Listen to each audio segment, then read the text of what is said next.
This is Andi Purewal for Boxing Social in association with Betfred. I'm joined by Dave Coldwell here in Sheffield. Dave, let's get straight into it. KELL BROOK start off there. His victory over DeLUCA, stoppage win. How would you assess his performance? I thought, do you know what? I said beforehand, I wanted to see him get into a fight that got a bit physical, that got a little bit tired, could potentially get a little bit tiring, and for him to get it back.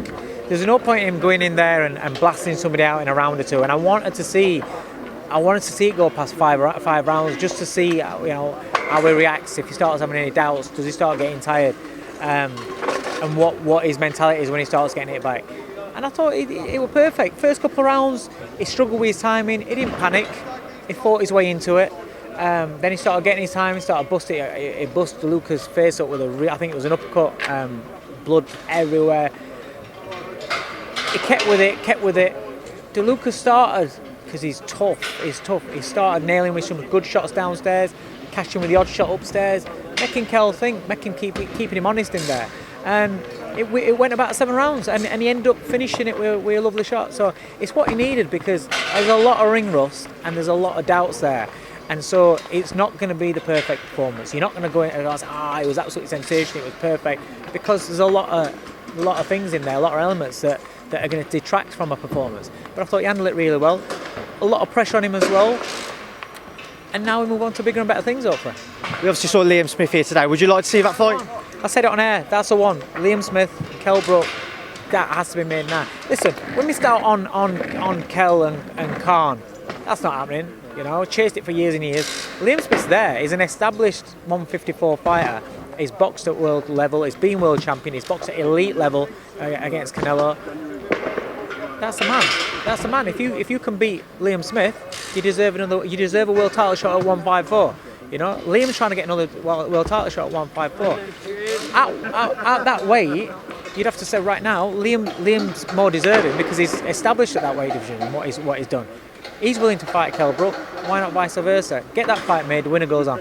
Quickly went through the card. Kid Galahad defeating Claudio Marrero, who retired on his stall at the end of the 8th round. What was your thoughts on his performance? Do you know what? I've said before, I've never been his biggest fan, so I'm not, I said it like, I was stood next to Johnny. Johnny's from that, he's come through with Kid Galahad and everything, goes in the gym, trains with him, everything. He knows him on a personal level.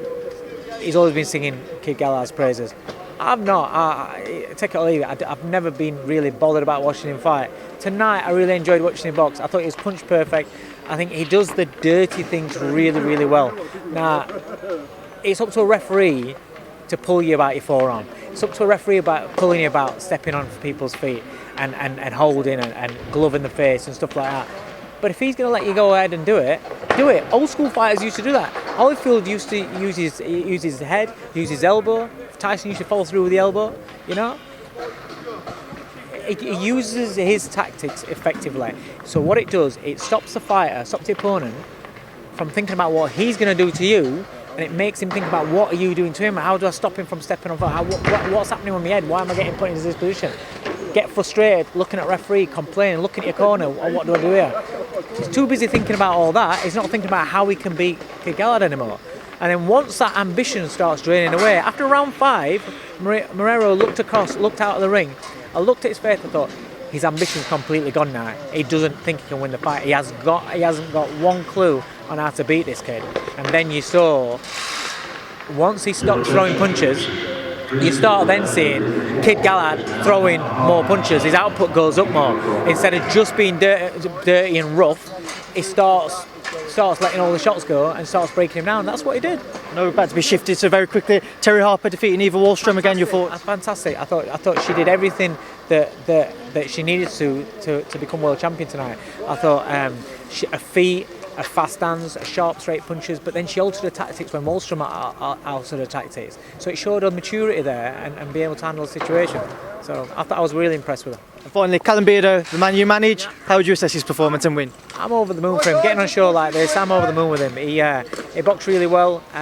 Good experience for him. Only his second fight, 300 tickets. Done a good job. Well, Dave, I'll leave there because I know they're trying to push a ring this way. Thank you. Cheers.